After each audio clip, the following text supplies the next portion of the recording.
बना they get ही बनाई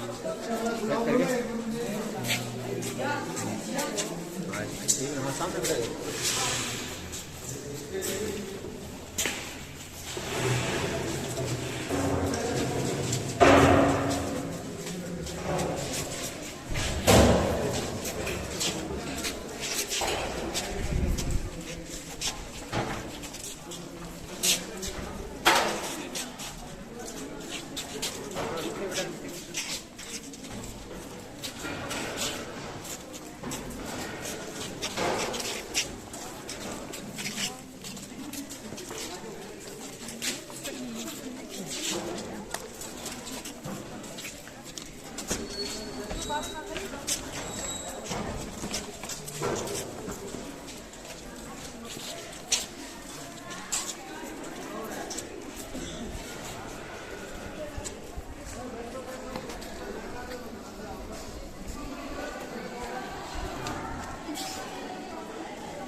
अध्यक्ष महोदय बता रहे हैं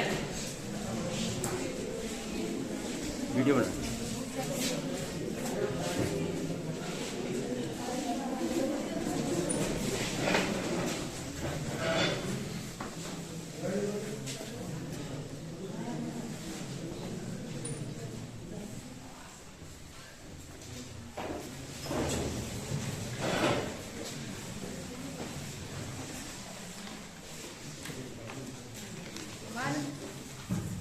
माननीय सदस्यगण, युवा संसद के शीतकालीन सत्र में आप सभी का हार्दिक स्वागत है। नए सदस्य शपथ ग्रहण व प्रतिज्ञा करेंगे। महासचिव महोदय। जी अध्यक्ष महोदय। सुश्री नीतू जो राजस्थान के बीकानेर संसदीय क्षेत्र से निर्वाचित हुई हैं, अब शपथ ग्रहण अथवा प्रतिज्ञा करेंगी। महोदय, आप शपथ ग्रहण करेंगी या प्रतिज्ञा करेंगी?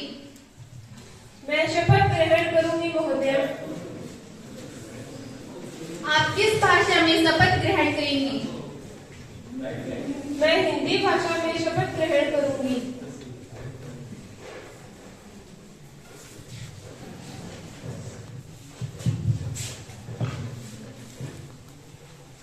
मैं ऋतु जो युवा संसद की लोकसभा की सदस्य निर्वाचित हुई हूँ, ईश्वर की शपथ लेती हूँ कि मैं विधि द्वारा स्थापित भारत के संविधान के प्रति श्रद्धा और निष्ठा रखूंगी, देश की प्रभुसत्ता और एकता बनाए रखूंगी तथा जिस पद को मैं ग्रहण करने वाली हूँ उसके कर्तव्य का श्रद्धापूर्वक निर्वहन करूंगी। धन्यवाद।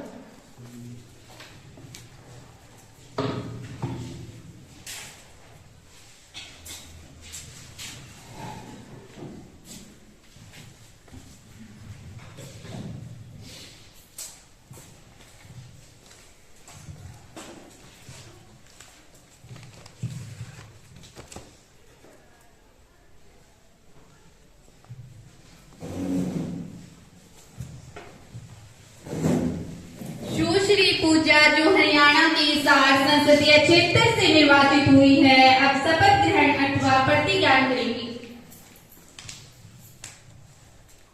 महोदय, आप शपथ ग्रहण करेंगी या प्रतिज्ञा करेंगी? महोदय, मैं शपथ ग्रहण करूंगी। आप किस भाषा में शपथ ग्रहण करेंगी? महोदय, मैं हिंदी भाषा में शपथ ग्रहण करूंगी।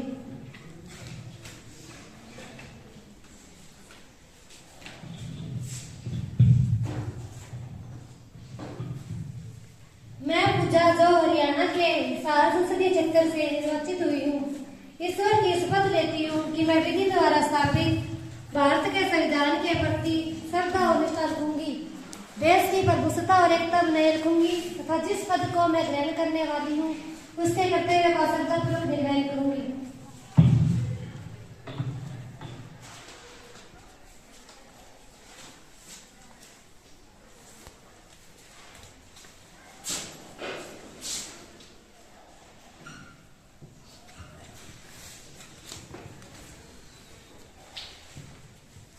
माननीय सदस्यगण, चूंकि हम 2 माह के बाद अब शीतकालीन सत्र के शुभारंभ पर मिल रहे हैं, मेरा यह दुख कर्तव्य है कि सदन को झांसी के सरकारी मेडिकल कॉलेज में आग लगने से मरने वाले 15 नवजात शिशुओं के बारे में जानकारी दी जाए। यह दुख घटना 15 नवंबर 2024 को मेडिकल कॉलेज में शॉर्ट सर्किट से आग लगने के कारण हुई। इस घटना से हम सहज अंदाजा लगा सकते हैं कि मरने वाले शिशुओं के माता पिता को कितना बड़ा सदमा लगा होगा। मैं इस दर्दनाक घटना पर अपनी गहरी संवेदनाएं प्रकट करती हूँ। अब प्रधानमंत्री इस दर्दनाक घटना पर अपनी संवेदनाएं देंगे।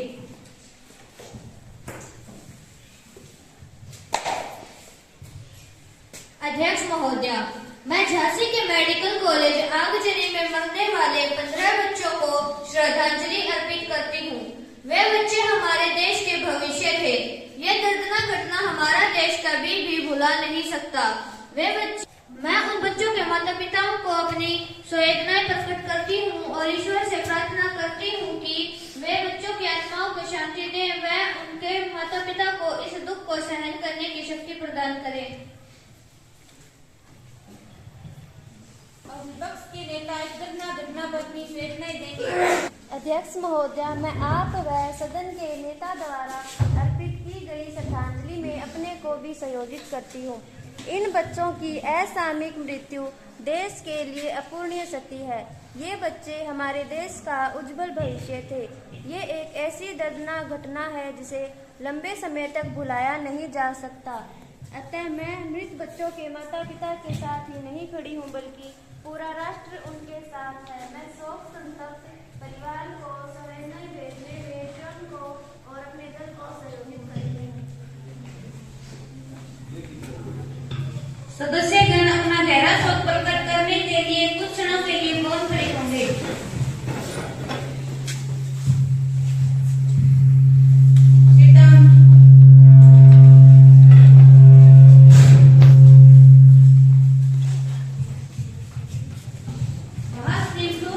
परिवारों को संवेदनाएं संदेश भेजेंगे।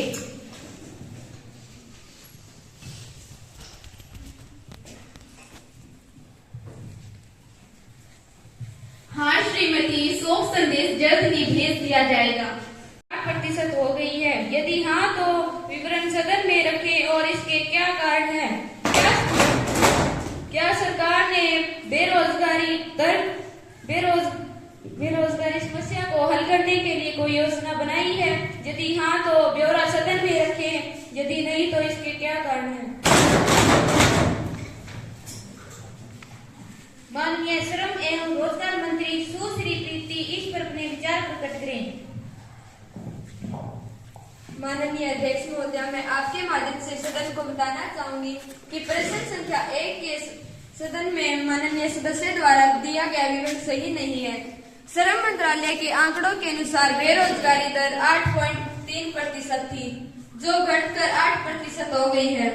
देश में बेरोजगारी कम करने के लिए भारत में आत्मनिर्भर भारत पैकेज की घोषणा की है। इसमें कुछ नीतियां व योजनाएं शामिल की गई है और देश में स्वरोजगार स्थापित करने के लिए प्रधानमंत्री मुद्रा योजना लागू की है, जिसमें 10 लाख रुपए का ऋण प्रदान किया जा रहा है। धन्यवाद।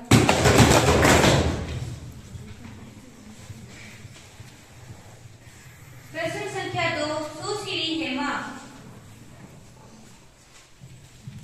माननीय अध्यक्ष महोदय, मैं आपके माध्यम से रक्षा मंत्री से पूछना चाहती हूँ कि क्या आगे परियोजना सेवाओं को फायदा होगा? यदि हाँ तो ब्यौरा सदन में रखें। क्या सरकार ने आगे परियोजना लागू करने से पहले इस पर विचार विमर्श किया था? यदि हाँ तो ब्यौरा सदन में रखें। यदि नहीं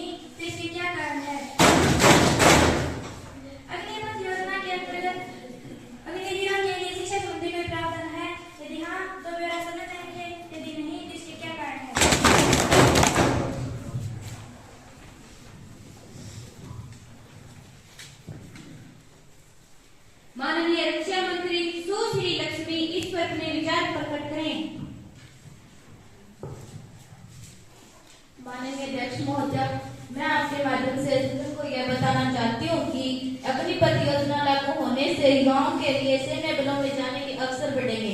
अग्निवीरों को केंद्रीय सैन्य बलों व राज्य पुलिस में प्राथमिकता मिलेगी। अग्निवीरों के प्रदर्शन की जांच करके 4 साल बाद उन्हें फिर सेना में शामिल कर लिया जाएगा। इस तरह सेना को जांचे परखे सैनिक मिलेंगे। हमने इस योजना को लागू करने से पहले सेवारत सैन्य अधिकारियों से 2 साल तक विस्तृत चर्चा की थी। उसके बाद यह योजना लागू की गई। इस योजना के अनुसार जो युवक पढ़ने के इच्छुक हैं 4 साल की अवधि पूर्ण करने के बाद उन्हें 12वीं के समकक्ष प्रमाण पत्र देकर ब्रिज कोर्स करवाया जाएगा।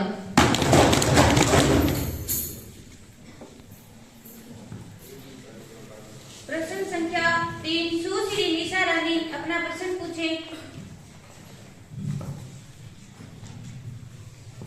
माननीय अध्यक्ष महोदया, मैं आपके माध्यम से सरकार से पूछना चाहती हूँ कि नशे की समस्या दिन प्रतिदिन बढ़ती जा रही है और आज की युवा पीढ़ी लगातार नशे की शिकार होती जा रही है और हमारे देश के नौजवानों को इस तरह से जकड़ दिया है जैसे कि एक शिकारी अपने शिकार को जकड़ लेता है। अध्यक्ष महोदया, कि कौन है ये नशे के सौदागर? कि कौन है ये नशे के सौदागर? किसने बनाया है जो कि नशा घर व समाज को खोखला करता जा रहा है? अध्यक्ष महोदया, नशा एक ऐसी समस्या है जो कि नशा करने वाले के साथ साथ उसका पूरा परिवार बर्बाद हो जाता है। यदि परिवार बर्बाद होगा तो समाज बर्बाद होगा। यदि समाज बर्बाद होगा तो देश बिखरता चला जाएगा। धन्यवाद।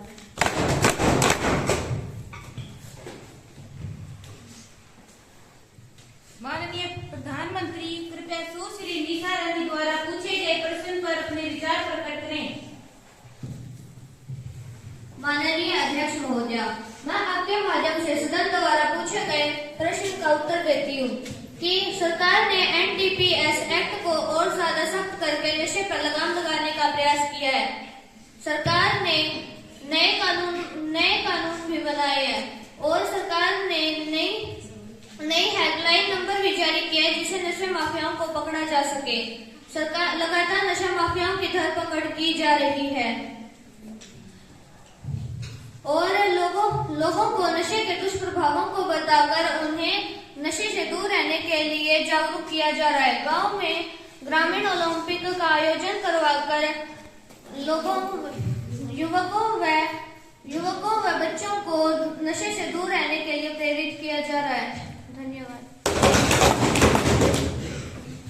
सदन की कार्यवाही दोपहर तक स्थगित की जाती है। बता रहे हैं।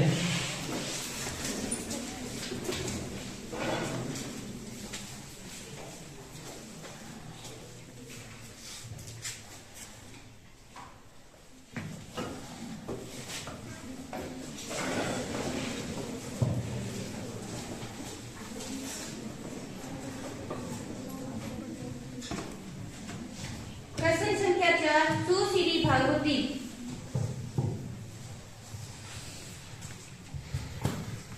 माननीय अध्यक्ष महोदया, मैं सरकार से पूछना चाहती हूँ कि संसद सदस्य 5 वर्ष में पेंशन का हकदार हो जाता है, लेकिन सरकारी कर्मचारी 30-35 वर्ष तक अपनी सेवाएं देता है, लेकिन उसे पेंशन नहीं मिलती। महोदया, सरकारी कर्मचारी अपनी पुरानी पेंशन बहाली के लिए लगातार कई वर्षों तक संघर्ष कर रहा है। क्या सरकारी कर्मचारी निकट भविष्य में पुरानी पेंशन स्कीम वापस शुरू करने का विचार है? क्या कई राज्यों में अपने सरकारी कर्मचारियों के लिए पुरानी पेंशन स्कीम फिर से शुरू की है? क्या कई राज्यों ने अपने सरकारी राष्ट्रीय पेंशन का पैसा लौटाने की मांग की है? यदि हाँ तो ब्यौरा क्या है और इस पर सरकार का क्या विचार है?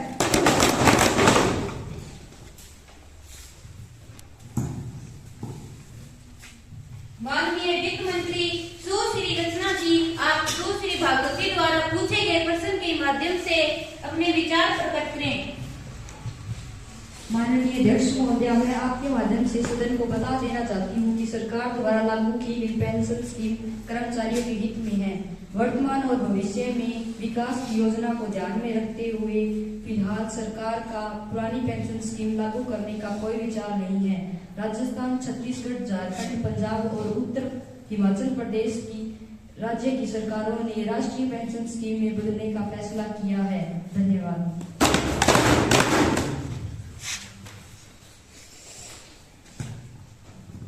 प्रश्न संख्या 5 सुश्री खुशबू।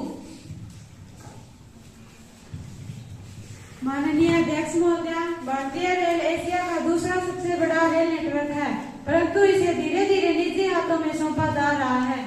हाल ही में 23 रेलवे स्टेशनों को निजी हाथों में सौंप दिया गया है और भोपाल में स्थित हबीबगंज रेलवे स्टेशन को भी निजी हाथों में सौंप दिया गया है। भारतीय रेल पार्सल सेवा ई कॉमर्स कंपनी को मेजर इंडिया के हाथों में सौंप दिया गया है और हाल ही में 55 वर्ष की आयु पूरी कर चुके रेलवे कर्मचारियों को जबरदस्ती रिटायर किया जा रहा है। इससे बेरोजगारी की फौज खड़ी हो रही है और सरकार ने प्रत्येक वर्ष 2 करोड़ लोगों को रोजगार देने का वादा अपने घोषणा पत्र में किया था। क्या सरकार ऐसे ही लोगों को रोजगार मुहैया करा रही है? सरकार रोजगार देने की बजाय लोगों से रोजगार छीन रही है।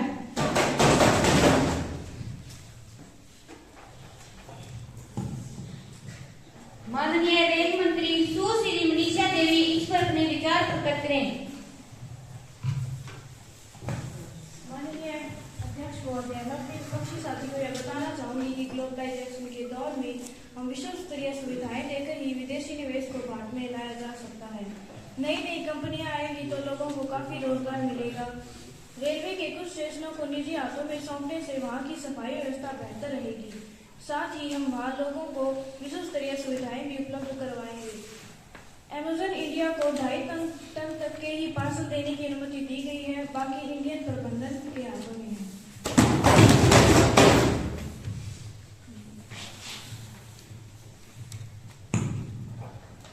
प्रश्न संख्या 6 सुश्री उर्मिला।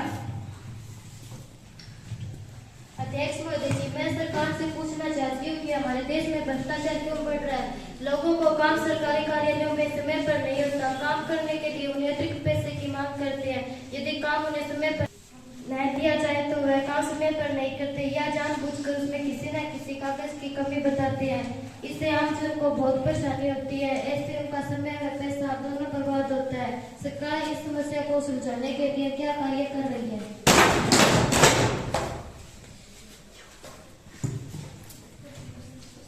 माननीय सूचना प्रौद्योगिकी मंत्री सुश्री कांता जी हैं।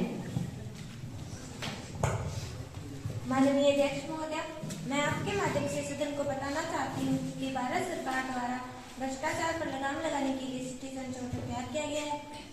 यदि कोई अधिकारी या कर्मचारी समय पर कार्य नहीं करता है तो उसके खिलाफ सख्त कार्रवाई की जाती है और इसके लिए ऑनलाइन या लिखित में शिकायत का प्रावधान किया गया है। सरकार द्वारा एक टोल फ्री नंबर भी जारी किया गया है और इससे संबंधित एक वेबसाइट भी लॉन्च की गई है। सामान्य जन की सहूलियत के लिए उसका मोबाइल नंबर हर कार्य के साथ जोड़ा गया है, जिससे उसे अपनी फाइल का स्टेटस मोबाइल पर पता चलता रहता है। सारा कार्य ऑनलाइन होने के कारण पैसों का आदान प्रदान बहुत कम हुआ है, जिससे लोगों को भ्रष्टाचार से काफी हद तक मुक्ति मिली है। धन्यवाद।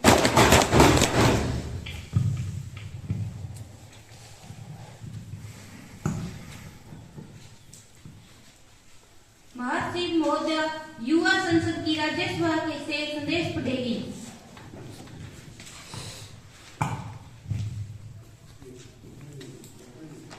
अध्यक्ष महोदय, मुझे युवा संसद की राज्यसभा के महासचिव से प्राप्त निम्न संदेश की सूचना देनी है। युवा संसद को राज्यसभा की प्रक्रिया तथा कार्य संचालन विभाग के अनुसार मुझे रेलवे यात्री सुविधाएं सुधार विधेयक 2024 के प्रतिसभा पटल पर रखने का निर्देश हुआ है, जो राज्यसभा द्वारा 7 जुलाई 2024 की बैठक में पारित किया गया। महासचिव राज्यसभा द्वारा पारित के विधेयक की प्रतिसभा पटल पर रखेंगे। महोदया, मैं राज्यसभा द्वारा पारित किए गए रेलवे यात्री सुविधाएं सुधार विधेयक 2024 के प्रतिसभा पटल पर रखती हूँ।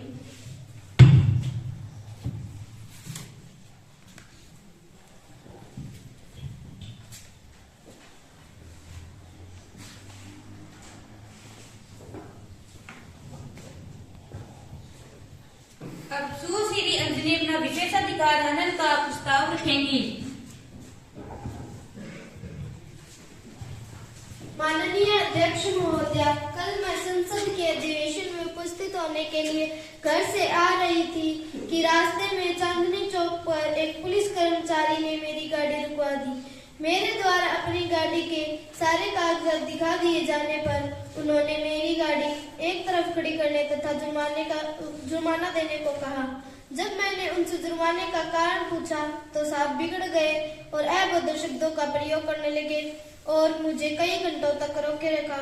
इसी कारण मैं संसद के अधिवेशन में उपस्थित नहीं हो सकी। इस प्रकार यह लोग न जाने कितने ही लोगों के अधिकारों का हनन करते होंगे। कृपया इस मामले की उचित कार्रवाई की जाए। क्या आपने इस संबंध में पहले नोटिस दिया है? आप अचानक इस प्रकार प्रश्न नहीं उठा सकती। महोदया, मैंने आज प्रातः 10 बजे इसका नोटिस दे दिया है।